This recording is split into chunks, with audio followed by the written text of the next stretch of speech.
Radio Nacional de Venezuela presenta Hablando de Poder, programa de formación y análisis político con el doctor en metodología y magíster en historia, Francisco Ameliach Horta, coronel de la Milicia Nacional Bolivariana. Hablando de Poder. Buenos días tengan todas y todos los radioescuchas de Radio Nacional de Venezuela, la señal que recorre la patria, 91.1 FM en Caracas y en todas sus frecuencias a nivel nacional y vía streaming en el sitio web www.rnb.gov.be. Agradecimiento especial a Marlinda Lía Cabaniel, al coronel Jorge Eliezer Mantilla Mijares, presidente del Circuito Radial Tiuna, Alejandro Silva, presidente de YBKE Mundial. Bueno, hoy 27 de septiembre vamos a retomar, una vez que salimos pues de varios programas que le dedicamos al Partido Socialista Unido de Venezuela, vamos a retomar el tema geopolítico, Venezuela y la geopolítica, el nuevo orden mundial que se está formando. La tercera guerra mundial ya inició con las nuevas formas de guerra. Eso es bien importante resaltarlo y decirlo, ¿no? En las nuevas formas de guerra está la guerra indirecta después de la Segunda Guerra Mundial. Se estableció, pues con sus más de 60 millones de muertos, se estableció que había que avanzar a los Estados Unidos, pues las potencias que salieron triunfadoras de la Segunda Guerra Mundial, decidieron ir a otro tipo de guerra, que es la guerra que no es la ocupación de terreno, sino de las mentalidades colectivas, para así dominarla, ¿no? Una nueva forma de colonialismo, el neocolonialismo, ¿verdad? A través de la influencia, ¿verdad?, en dominar el pensamiento, ¿no? La colonización del pensamiento, de las mentalidades colectivas, y tenemos que tomar conciencia de este fenómeno. Y una de las formas de guerra más usada por los Estados Unidos, ¿verdad?, que es la potencia imperial de esta época, es lo que ellos llaman la guerra indirecta, que trata precisamente de, a través de campañas de guerra psicológica, levantar los pueblos contra su gobierno para colocar presidentes o gobernantes títeres para dominar y que sean servientes a sus intereses. Y sobre todo el interés fundamental, y ya lo vamos a ver, es el interés de la energía, es el interés del petróleo. El petróleo, hicimos un programa ya en días pasados que se llama El petróleo se acaba y el imperio lo sabe, o sea, se acaba, se va agotando. Es un recurso natural no renovable. Y hablábamos que, vamos a hablar de algunas cifras, hablábamos que según, ¿verdad?, las reservas probadas del planeta, según esa cifra, ¿verdad?, hay 1.679.000 millones de barriles de reserva, pero el consumo de barril de petróleo diario está alrededor de los 100.700.000 barriles diarios. Eso da, si usted hace una división sencilla, eso le da petróleo para 46 años. Es decir, ¿verdad?, se estima, ¿verdad?, no es que se va a acabar el petróleo en 46 años, pero según las reservas de petróleo, que es un recurso no renovable, daría las reservas de petróleo, comparándolas con el nivel de consumo de petróleo del mundo, había petróleo para 46 años, ¿verdad? Y todavía no estamos cerca de obtener una fuente alterna, efectiva y barata, como es el petróleo. Y las grandes maquinarias productivas, los grandes centros capitalistas del mundo, se mueven con energía que proviene del petróleo, ¿verdad? Y eso no está en las puertas o a la vista, un cambio. Entonces decíamos también en programas anteriores, vamos a retomar este tema, ya le voy a decir por qué. Decíamos que Estados Unidos tiene en sus reservas probadas 69.000 millones de barriles de petróleo, ¿verdad?, el 4% de las reservas del mundo, pero consume 22.400.000 barriles diarios. Eso le daría, ¿verdad?, tomando en cuenta ese factor, de las reservas 8 años de petróleo.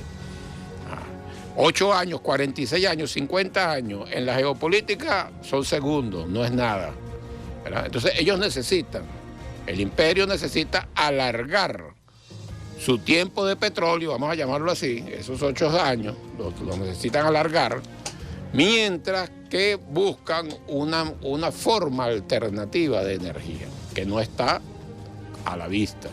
Entonces fíjense lo importante, y por eso es que hemos visto que todas las guerras que ha desatado el imperio, sobre todo, ¿verdad? Con las formas modernas de la guerra, Siria, bueno, como el caso de Siria, es por el petróleo, ¿verdad? Y bueno, y seguirá estas guerras por el petróleo. Y con respecto a que tiene que ver con el nuevo orden mundial, el conflicto que ha desatado la OTAN, ya vamos a repasar por qué ha llegado, por qué Rusia, bueno, se para firme ante una posición de avanzada de violación de todos los tratados que se firmaron en las primeras décadas de los años 90 del siglo pasado, de que la OTAN no se iba a expandir ni una pulgada más. Así lo dijo su vocero después de la reunificación de Alemania, que entró a la OTAN. Entonces, nadie va a permitir, fíjense que Estados Unidos estuvo a punto de ir a una guerra nuclear cuando se instalaron los misiles en Cuba, en la década de los 60. Analistas internacionales como Lan Xinxiang de China dice, ¿qué pasaría si China instala una base de misiles en Panamá, por ejemplo? ¿Qué pasaría? ¿Cuál sería la actitud de los Estados Unidos? No lo va a permitir, porque pone en riesgo su seguridad nacional. Y eso mantiene el equilibrio. Entonces, todo lo que viene pasando en esta situación va a traer consecuencias muy pronto. Entonces vamos a retomar en estos días, vamos a ir haciendo un análisis en estos programas, porque van a haber eventos en el mes de octubre y en el mes de noviembre, donde Venezuela va a estar ahí presente. ¿Por qué Venezuela va a estar presente? No que va a estar presente en la guerra, va a estar presente porque Venezuela tiene la mayor reserva de petróleos probadas del planeta, ¿verdad? Venezuela está alrededor, tiene más de 300.000 más de 300.000 millones de barriles en reserva y comprende el 18% de la reserva del planeta probada, la tiene Venezuela, que es el primer planeta. Y bueno, y la puja que hay, ¿verdad? Aquí decía Vladimir Padrino López, ¿verdad? En su libro, que se está cumpliendo, ¿verdad? Geopolítica multipolar, a 20 años del 13 de abril. Bueno, decía, él hablaba de que ese nuevo orden mundial que se está realizando se hace bajo el cobijo de lo que él llama de 4 paraguas, ¿verdad? El paraguas atómico, es decir, militar, porque tanto Estados Unidos como Rusia tienen armas atómicas, pero la ventaja militar hoy en día la tiene Rusia con los misiles hipersónicos, que el mismo Biden dice que es igualito a un misil normal, solamente que los Estados Unidos no lo puede detectar. Nada más, ese es un pequeño problema, dicho por el mismo presidente de los Estados Unidos, que es igualito un misil, es igualito. La única diferencia es que los sistemas de antimisiles de los Estados Unidos no lo pueden detectar. Entonces ahí tiene una ventaja y eso tiene una fuerza. Por eso es que cuando Zelensky le pide a los Estados Unidos que se involucren en la guerra, dice no, lo apoyan con todo, es una forma de involucrarse, pero no manda tropas, ¿no? Porque bueno, entonces está el paraguas atómico, dice que son 4 paraguas o 4 variantes en el cual se va a desarrollar el orden, ese nuevo orden. El paraguas atómico, dice Vladimir Padrino López, el paraguas económico, el paraguas energético y el paraguas tecnológico. Y ahí la tecnología, en esa parte de la tecnología, la ventaja la lleva China, ¿verdad? Con el internet 5G, ya hablan del 6G, es decir, conexiones casi a la velocidad de la luz, ¿verdad? Respuesta. Entonces va a dar lo que llaman al desarrollo del Internet de las cosas, es decir, a la inteligencia artificial, al desarrollo de la inteligencia artificial y al Internet de las cosas, es decir, que las máquinas se comunican entre ellas en tiempo real y pueden dar una respuesta. ¿Por qué no se ha desarrollado, por ejemplo, los automóviles con piloto automático, que se comuniquen entre ellos? Porque, bueno, la respuesta no es a la velocidad de la luz, entonces no daría la reacción que da todavía un ser humano, pero vamos hacia allá, y ahí la ventaja tecnológica la tiene China. Y China viene desplazando en la economía, se ha convertido en un poder económico y es la potencia emergente. Por eso es que Padrino López también habla de lo que él llama la escalada de Tucídides, es decir, que cuando una potencia está emergiendo y va a reemplazar a otra, esa otra que se siente desplazada, bueno, entra en estado de desesperación y comete o hace acciones que, bueno, que ponen en riesgo la vida del planeta y la seguridad del planeta. Pero como vimos los 4 paraguas, ¿verdad? El atómico, el económico, el energético y el tecnológico, bueno, eso lo pasa transversalmente la energía, ¿verdad? Pero porque para tú ser una potencia militar y desarrollar armamento moderno y estar a la vanguardia de la tecnología, necesitas energía, necesitas petróleo. Para tú desarrollar la tecnología, necesitas petróleo. Y para ser una potencia económica, necesitas petróleo. Entonces, aquí llega Padrino, voy a leer una parte acá, importante, del análisis. Dice lo siguiente, Padrino dice en el paraguas energético lo siguiente: la lista de los mayores productores, cito a Padrino López en su libro Geopolítica Multipolar. Dice Padrino López aquí: la lista de los mayores productores de petróleo en el mundo la encabeza Estados Unidos, produciendo 17.4 millones de barriles diarios, seguido de Arabia Saudita con 11.8 millones y la Federación Rusa en el tercer puesto con 11.5 millones de barriles diarios. La tragedia china, dice, estoy citando a Padrino, la tragedia china es que produce 3.8 millones, pero necesita 14 millones para cubrir su demanda energética. Estados Unidos también lidera en esta ocasión el ranking mundial de la producción de gas. En el 2019 produjo 920 billones de metros cúbicos, mientras que Rusia le sigue con 679 billones de metros cúbicos. ¿De dónde saca? Si está aquí, eso es muy importante. ¿De dónde saca este dato Vladimir Padrino López? Aquí está, 24 pies de página, tomado del reporte de la Brines Petróleo de 2020.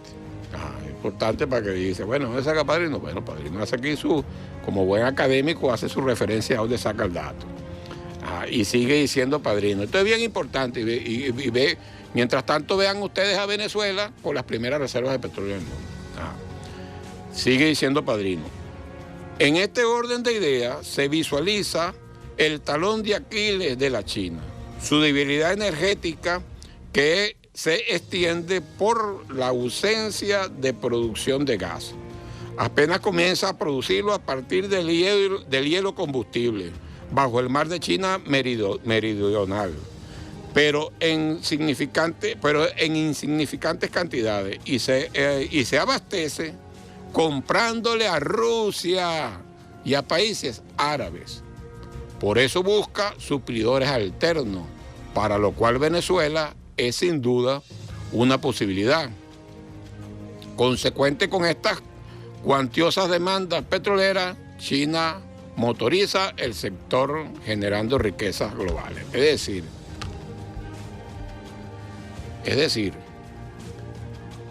también decía Padrino en otro libro, que en el libro que se llama La escalada de Tucídides, decía que, bueno, en esa puja entre Estados Unidos y que la potencia que viene en decadencia y China, la potencia que viene ascendente, el que inclinaría la balanza sería Rusia. precisamente por la cuestión del petróleo y de la energía, y porque tiene la ventaja militar hoy en día. No sabemos a qué se debe esa decisión de los Estados Unidos de prácticamente empujar una alianza China-Rusia, que está ya pues prácticamente consolidada, ¿no? Entonces, vamos en este programa a escuchar varios audios, pero vamos a empezar, no vamos a dar la introducción porque ya llevamos 17 minutos. En esta forma de guerra, fíjense, desde el año 2015, el gobierno de Obama declara a Venezuela una amenaza a su seguridad nacional, una amenaza inusual a su seguridad nacional. Y empieza el periodo de las sanciones.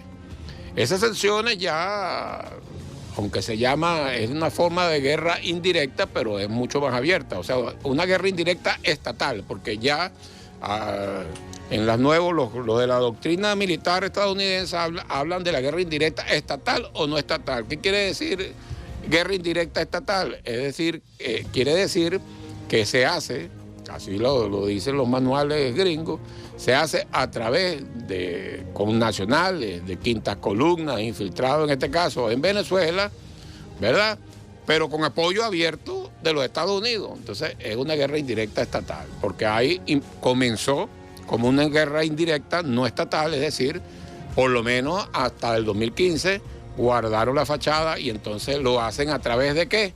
De las famosas ONG, esas que supuestamente son para defender la democracia y lo que sirven es para financiar movimientos insurreccionales, para desestabilizar la economía y la política. Y lo que busca es que los pueblos se levanten contra su gobierno y buscan entonces lograr lo que decía Allen Dulles, que escribió un libro. Todo eso se desarrolla después de la Segunda Guerra Mundial, en 1963, que se llama El arte de la inteligencia, a donde decía lograr que los agredidos reciban a sus verdugos con los brazos abiertos, vengan, invádanos. O sea, logran eso con campañas mediáticas y además asfixiando a la economía. En ese orden de ideas, ¿verdad? Porque, y escúchese bien, este programa o lo estamos haciendo 27 de septiembre y yo les aseguro que en octubre y en noviembre se darán sucesos que van a mover este orden mundial, o sea, van a agitar, van a pasar. Y Venezuela va a tener su papel. El presidente incluso en la quinta línea estratégica que lanzó recientemente dice que, bueno, Venezuela, una de las líneas es hacer respetar la soberanía, autodeterminación del pueblo venezolano y jugar el papel que debe jugar Venezuela en la geopolítica mundial. ¿Con qué? Con sus instrumentos. ¿Con qué? Siendo la primera reserva de petróleo del mundo. ¿Con qué? Con la capacidad de resistencia y la composición genética de nuestro pueblo venezolano que prefirió, nuestros pueblos originales prefirió morir antes de ser esclavos del Imperio Español.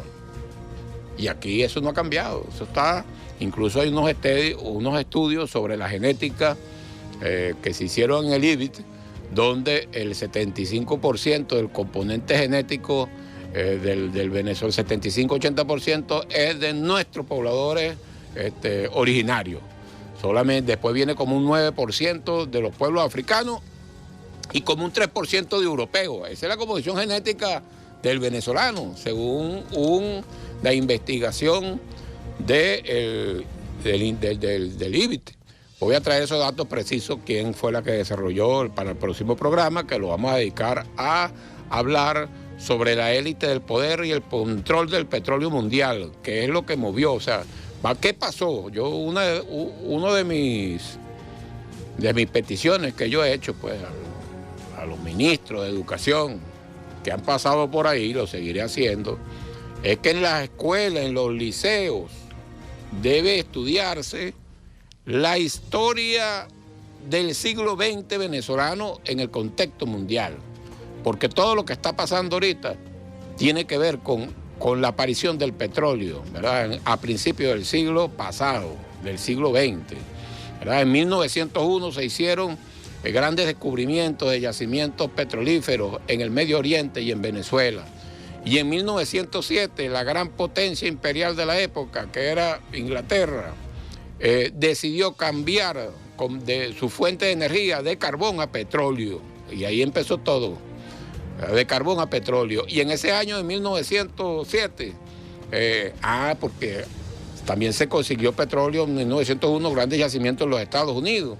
Pero Inglaterra no tenía petróleo, no tiene petróleo. Entonces fue en busca del petróleo. Y las primeras concesiones las consiguieron ¿a dónde? En Irán y en Venezuela. ¿Le suena? Irán y Venezuela. Y se adueñaron, tuvieron el monopolio de la industria del desarrollo petrolero en Venezuela e Irán, tuvo a mano de los ingleses. Los Estados Unidos no intervienen en ese momento porque ellos se dedicaron a desarrollar su industria petrolera porque tenían petróleo en su territorio, pero pactaron con Gómez. De la historia. Eso lo vamos a dedicar a un programa, me acaba de decir el productor que es bueno que hagamos un programa de eso. Pactaron con Gómez y le dijeron, yo te mantengo en el poder. Gómez le da el golpe de Estado, era el primer golpe de Estado petrolero a Cipriano Castro, y entonces le dice, cuando yo te reclame mi petróleo, usted me da el petróleo, yo te mantengo en el poder. Y eso pasó después de la Primera Guerra Mundial. El primer barril para exportación que sacó Venezuela, ¿en qué año lo sacó? En 1914. ¿Qué pasaba en el mundo en 1914, Pulido? Estaba comenzando la Primera Guerra Mundial, la que nosotros estábamos financiando con combustible. ¿Y quiénes tenían la concesión mayoritaria o el monopolio de la explotación petrolera en Venezuela en ese momento? La Shell, ¿verdad? De capital inglés. Después, cuando se consolida con la Primera Guerra Mundial, se consolida el petróleo como la primera fuente de energía del mundo, del planeta. Y entra, vamos a desarrollarlo en el próximo programa, entra la era de las corporaciones, mandan las corporaciones, las 7 industrias petroleras gobernaban el planeta. Todo se movía a través de lo que decían esas empresas petroleras, que siguen siendo las que encabezan la élite del poder, pero ahorita casi no se escuchan, ¿verdad? Familia, ¿no? La Standard Oil en Venezuela es lo que es hoy lo que se llama la ExxonMobil. Y la Standard Oil de Rockefeller, prácticamente, era la primera, es la primera y es la primera petrolera. Quita y pone presidente de los Estados Unidos. Pero ya tú le preguntas a un joven por quién es Rockefeller y no sabe.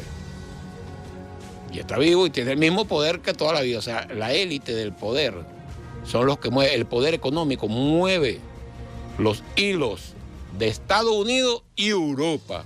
Porque uno de los causantes de lo que está pasando en Europa es consecuencia de la Segunda Guerra Mundial. ¿Y quién reconstruye Europa? ¿Quién pone el capital para reconstruir Europa? Los Estados Unidos con el Plan Marshall. Y eso de reconstruir a Europa, ¿qué significó? Bueno, crear un emporio económico dependiente y al servicio de los Estados Unidos. Y por eso es que estamos viendo que a los gobiernos europeos, que también lo pone el poder económico, la élite del poder globalizado, no les importa a su pueblo un carajo. No les importa. Lo que les importa es mantener ese poder económico. Y por eso es que yo le digo que en este mes de octubre y noviembre van a pasar cosas, porque los pueblos no se la van a calar, ¿verdad? Los pueblos no le van a decir, no se van a seguir calando que salga una señora, un presidente, a decirle que bueno, que tienen que dormir abrazados porque no pueden prender la energía, ¿verdad? Porque ellos les da la gana de destruir a Rusia para complacer los deseos e intereses de los que manejan la élite del poder globalizada, ¿verdad? Que son los Estados Unidos y su emporio creado después de la Segunda Guerra Mundial. Entonces, bueno, esta es la introducción, vamos a tomarlo así, ya han pasado 26 minutos, la introducción a una serie de programas que vamos a ir analizando de muy de cerca los acontecimientos en el movimiento geopolítico, ¿verdad? En la construcción del nuevo orden mundial, donde Venezuela está decidida a jugar su papel preponderante Y muy importante que vamos a ver hasta dónde nos llegan los audios en este, pero sí nos va a llegar ahí. Y el papel que va a jugar la OPEC, la Organización de Países Exportadores de Petróleo, OPEC, que concentran el 81% de las reservas de petróleo probadas del planeta y que está dispuesta, y su presidente, su secretario general tuvo acá en días pasados una noticia que no fue muy bien difundida, ¿verdad? Aitan Al-Gais hizo unos importantes anuncios. Pero vamos a empezar entonces a analizar algunos de los audios que traemos para este programa. Lo primero que vamos a empezar a analizar es un audio de nuestra vicepresidenta, Delcy Rodríguez, sobre el cerco financiero, porque vamos a ponernos en el contexto que todavía las sanciones están en contra de Venezuela. Los Estados Unidos no han quitado las sanciones. No sé si el invierno, ¿verdad? Por eso que digo que pudiesen pasar algunas cosas en los meses de octubre y noviembre. Y bueno, y en el caso de Estados Unidos con Venezuela, bueno, los cambios que han habido en Latinoamérica. Y viene el 2 de octubre, vamos a ver qué pasa el próximo domingo en Brasil. Entonces todo eso tiene su influencia en las decisiones geopolíticas.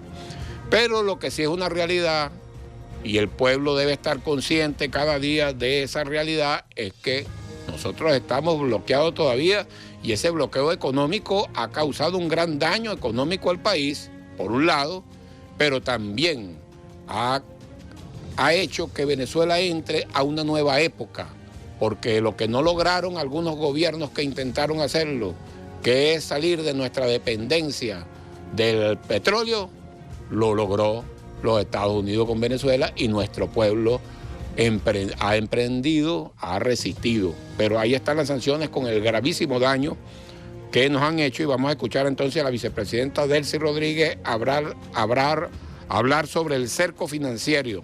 En el año 2013 comienza el cerco financiero contra nuestro país. Si ustedes ven allí, del año 2007 al año 2013, Venezuela había sido acreedora de casi 57.000 millones de dólares en los mercados financieros internacionales. Y ya a partir del 2013 al presente, Venezuela fue completamente excluida de los mercados financieros internacionales, fue excluida del sistema SWIFT de comunicación interbancaria a nivel internacional. Entre el año 2014 y 2021 se ejecutan contra Venezuela 502 medidas coercitivas unilaterales.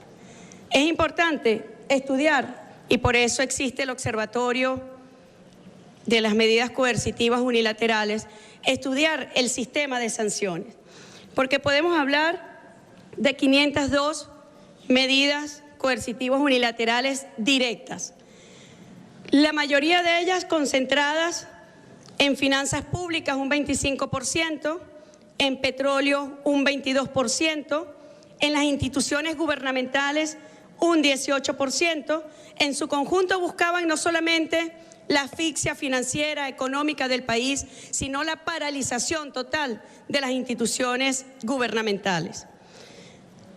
El sector salud, las sanciones ilícitas en el sector salud representan un 10% de este conglomerado.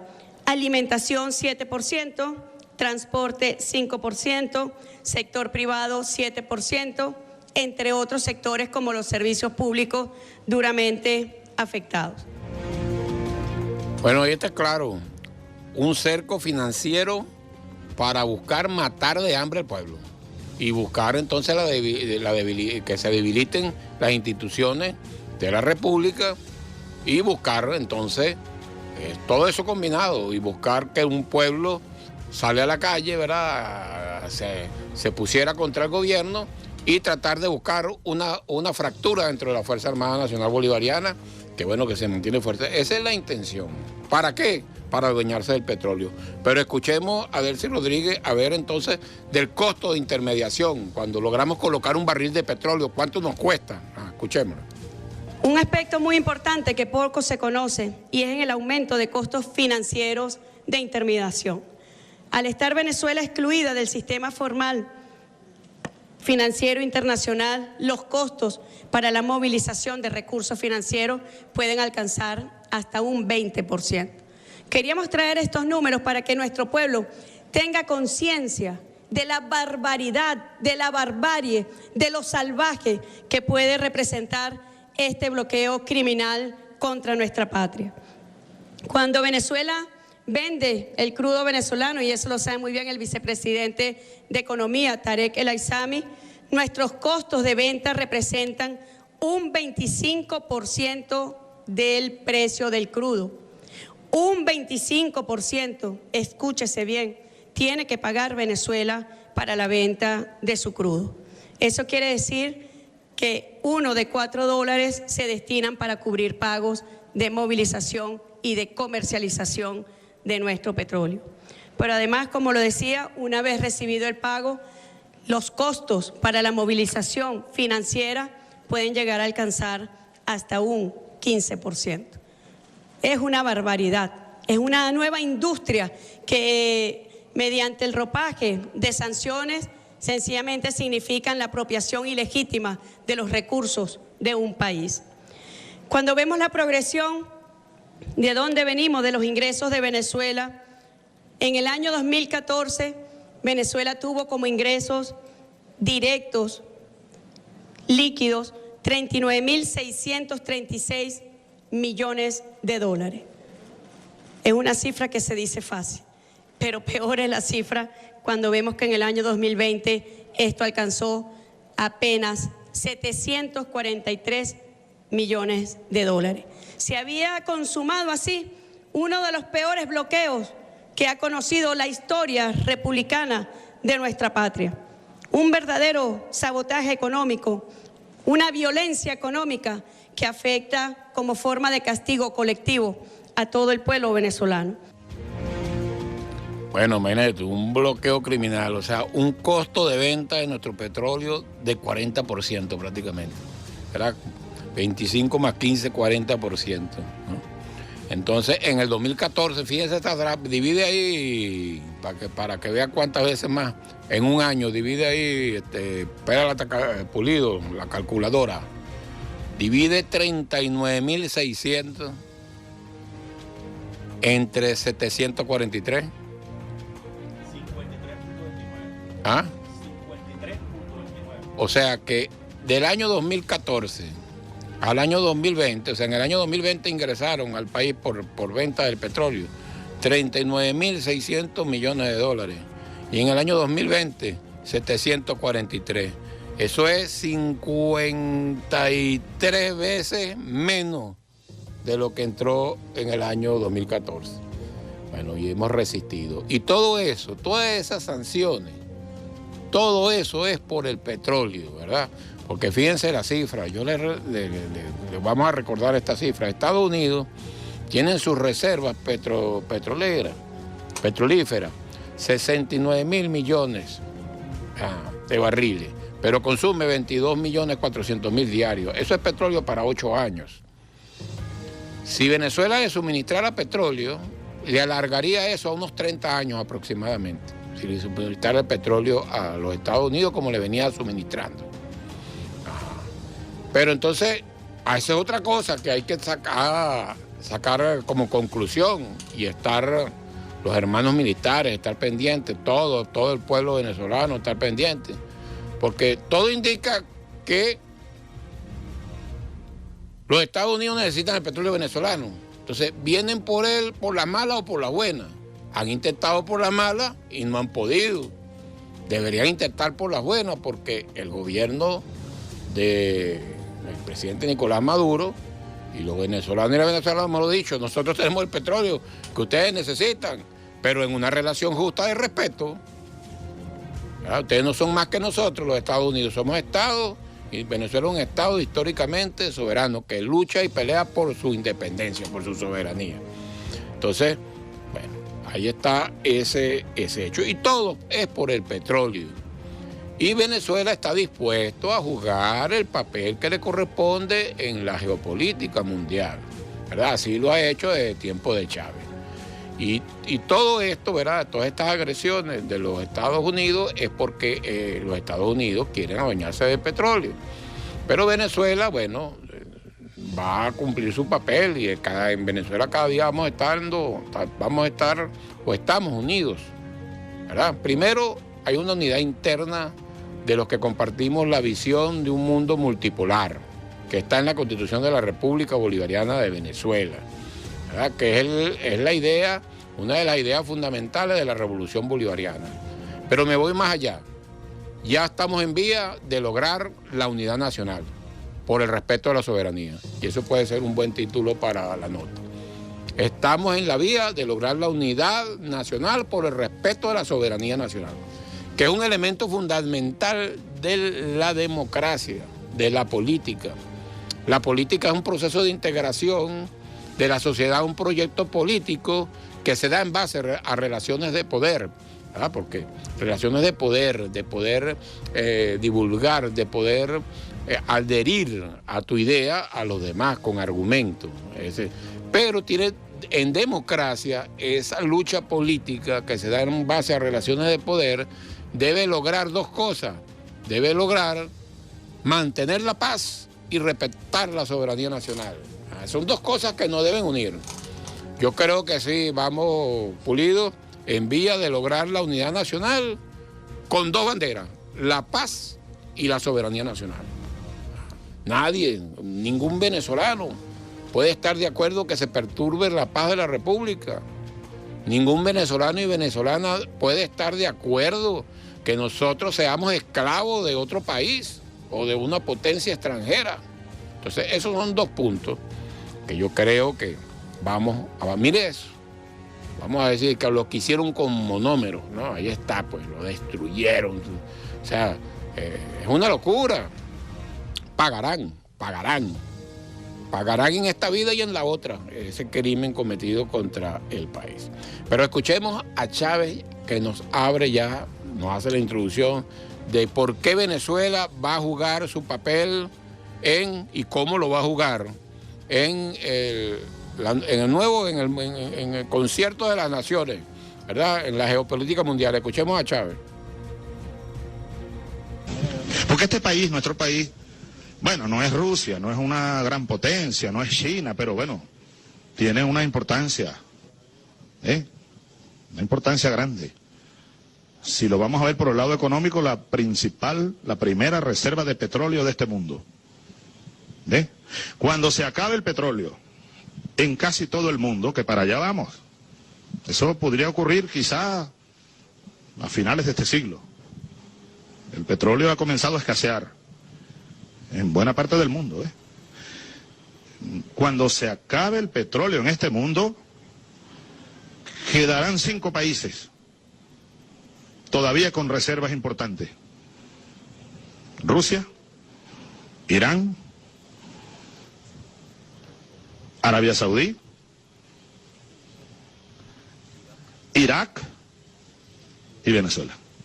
Y otros más, pero te estoy hablando de los gigantes petroleros. Ese es un asunto que le da a Venezuela una importancia especial, y no ahora, desde hace un siglo. Todos los presidentes que por aquí han pasado, desde hace 100 años, y que pretendieron tomar las riendas del negocio petrolero venezolano, todos fueron derrocados. Cipriano Castro, comenzando el siglo XX. Después Isaías Medina. Después Carlos Delgado. Antes de él Rómulo Gallegos, un gran escritor. Carlos Delgado lo asesinaron.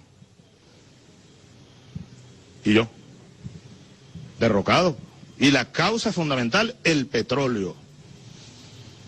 Porque los países, digamos, poderosos de Occidente necesitan ese petróleo. Los países poderosos de Occidente necesitan ese petróleo. Y todo aquel presidente que quiso ejercer soberanía sobre el petróleo fue derrocado, empezando por Cipriano Castro, por el pacto que ya les hablé de Gómez. Ahora, ¿cómo es eso? Bueno, lo que fue la industria petrolera venezolana se convirtió en un Estado dentro del Estado. ¿Por qué? Tiene sus raíces históricas. Dijimos que vamos a profundizar en el próximo programa sobre la élite del poder y sobre la historia del petróleo en Venezuela en el siglo XX. ¿Qué pasó? Gómez, ¿verdad?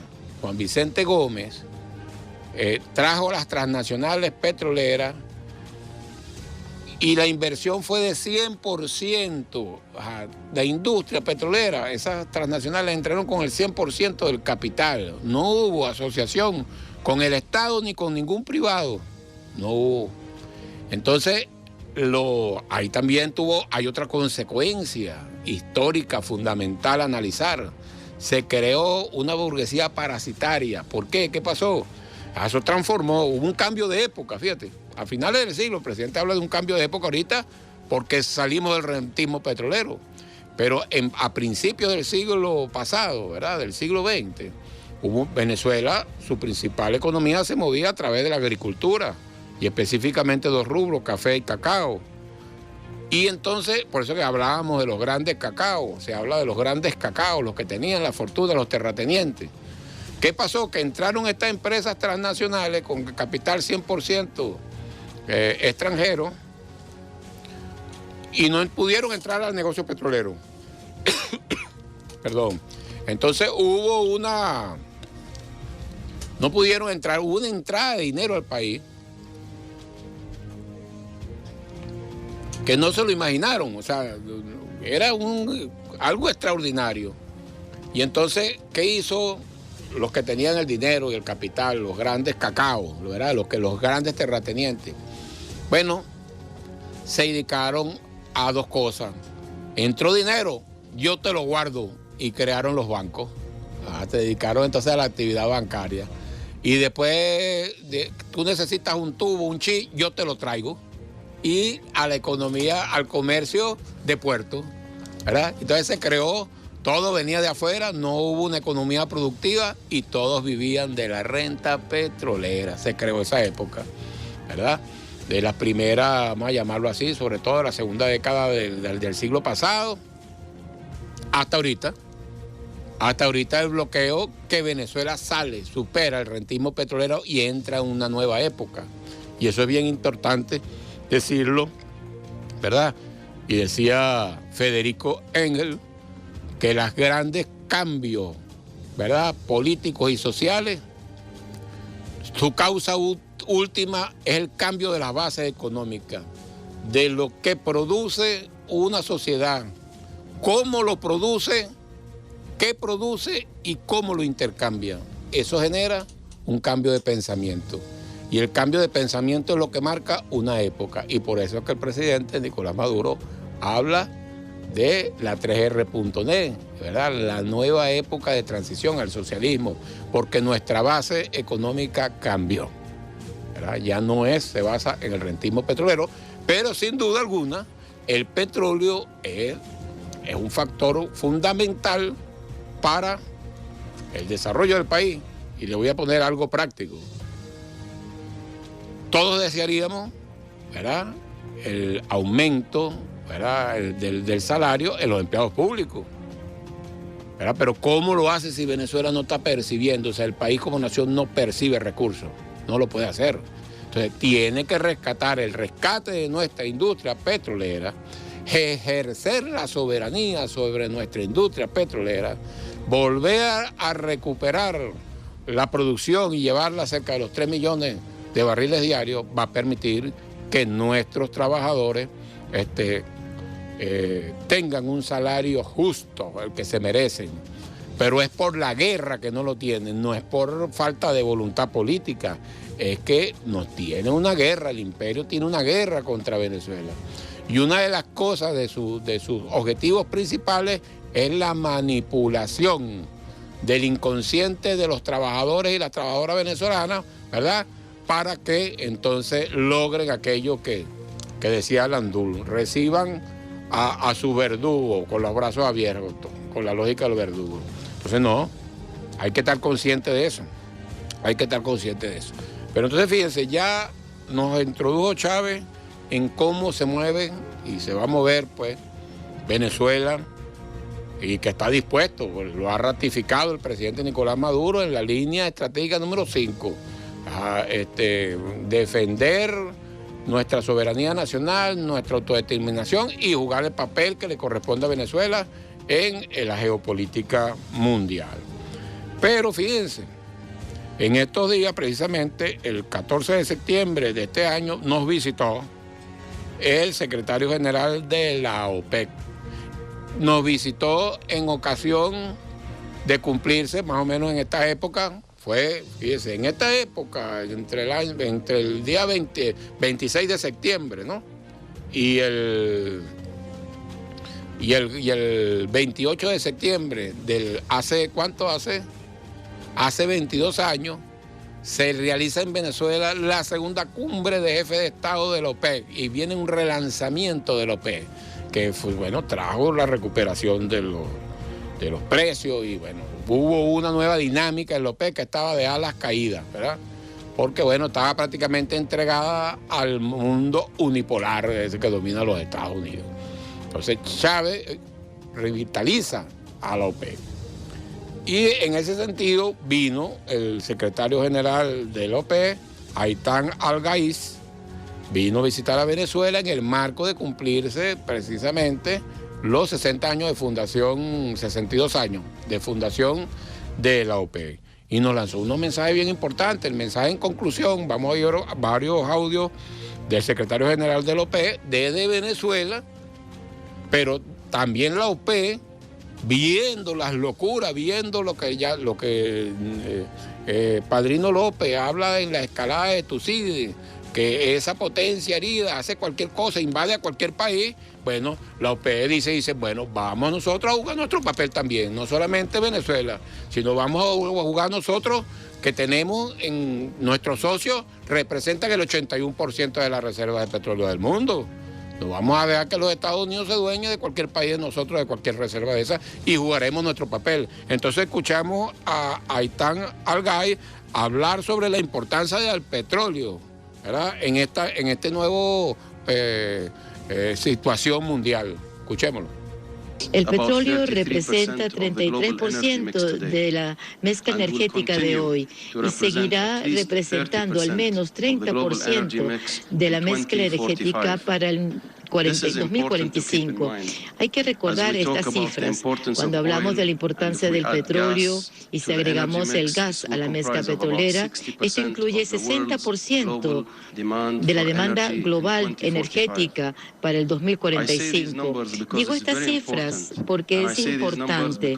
Digo estas cifras porque tenemos a nuestros hermanos de PDVSA. Lo que ustedes hacen en la refinación, en la producción, en los campos, es fundamental no solo para Venezuela, sino para todo el mundo. El mundo necesita 12 trillones de dólares de inversión desde ahora hasta el 2045. 12 trillones de dólares. Se trata de una suma enorme de dólares. Y el mundo no puede sostener su crecimiento sin la energía. El petróleo desempeña un papel clave en esta mezcla energética. Venezuela desempeña un papel esencial en suministrar al mundo el petróleo que necesita. Y lo digo porque este país está bendito por Dios al tener las mayores reservas petroleras del planeta, más de 300.000 millones de barriles que están en el subsuelo venezolano. Fíjense esas palabras del secretario general de la OPEC, ¿no? Para analizarlo con varios números que dimos ya, ¿verdad? Faltando 5 minutos para despedir el programa. Fíjense que habíamos hablado que las reservas probadas de petróleo en el planeta alcanzaban 1.679.000 millones y que eso daba para 46 años. Pero fíjense lo que dice el secretario general de la OPEC. Nos dice, ¿verdad? Fíjate que hace una diferencia entre el petróleo y el gas. Entonces que el petróleo y el gas representa como un 30% y representará un 30% del consumo energético para el 2045 y otro 30% del gas. Está hablando de 60% de la energía, ¿verdad?, con que se sostiene el planeta para el 2045 proviene del petróleo y del gas. Y que bueno, que la OPEP, sus países tienen el 81% de petróleo y entonces destaca el papel que juega Venezuela en ese orden. Ahora saquen la cuenta, ¿verdad? Estamos hablando de 2022 y que las reservas probadas del planeta alcanzan para 46 y 22 son 68. Chávez calculaba que para finales de este siglo, ya estamos finales del siglo en el 68, o sea, estamos en la segunda mitad del siglo XXI, o sea que después del año de lo que más o menos, fíjate que calcula el secretario general de la OTAN, 2045, un 60%. O sea que seguiríamos dependiendo del petróleo en un 60% a mitad de este siglo y el petróleo se está acabando. Pero escuchemos hablar entonces otra vez, otra reflexión del secretario general de la OPEP, Aitán Algay, sobre que es un reto existencial lo que nos viene. O sea, mantener el petróleo y mantenernos unidos es un reto existencial. Escuchémoslo. Los retos que tenemos en el futuro son más graves y críticos que los retos que la OPEP ha enfrentado en los últimos 62 años. La OPEP y la OPEP Plus ahora confrontan un reto existencial.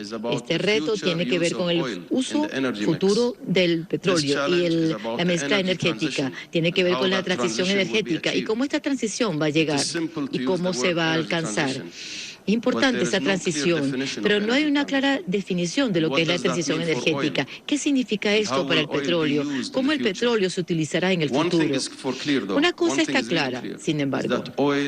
El petróleo seguirá siendo una parte central de la mezcla energética. La solución no es decir que el petróleo es dañino, perjudicial, que es contaminante. La solución es trabajar con la tecnología, con financiamiento e inversiones para garantizar que el petróleo pueda utilizarse para estimular el crecimiento económico, se pueda utilizar como un combustible para el crecimiento y para descarbonizar el petróleo y sus operaciones para preservar el clima. Esto está en interés también de los países miembros de la OPEP y lo decimos cada vez que podemos, incluso en la próxima reunión de la COP27 que se llevará a cabo en el Cairo, en Egipto en general, y nos enorgullece saber que la COP28 va a ser en los países Árabes Unidos, en Emiratos Árabes Unidos, lo cual será una plataforma enorme para nosotros poder levantar la voz de la OPEP para aumentar la conciencia sobre el uso del petróleo y cómo es indispensable para el crecimiento de la economía en el futuro. No quiero hablar más, presidente, porque usted es un hombre ocupado, pero quiero agradecer su presencia, su apoyo hacia la OPEP, su apoyo hacia mí en persona. Esto significa mucho. Es un honor reunirme con usted. Gracias, presidente. Gracias, Venezuela. Bueno, siendo más crudo, y vamos a resumir estas palabras y con esto despedimos el programa del secretario general de la OPEP, Aitán Algay. Prácticamente dice que en los próximos 25 años la existencia del mundo dependerá de cómo se maneje el asunto del petróleo, cómo se lo manejen. Cómo las potencias que entran, el petróleo está acabando, los Estados Unidos está siendo desplazado como potencia por China, cómo se maneje el asunto petrolero, que es la raíz del asunto, va a depender de la existencia del planeta. Pudiésemos ir, Dios no quiera, incluso hasta una guerra nuclear por el petróleo. Bueno, que eso no pase. Y los votos de Venezuela, y así lo ha manifestado en la carta abierta de la ONU, que la trataremos en el siguiente programa. El llamado de Venezuela es a la paz mundial y al uso de la diplomacia para resolver nuestros problemas. Despedimos entonces este programa y nos vemos y nos escuchamos el próximo martes. Radio Nacional de Venezuela presentó Hablando de Poder, programa de formación y análisis político con el doctor en metodología y magíster en historia, Francisco Ameliach Horta, coronel de la Milicia Nacional Bolivariana. Hablando de Poder.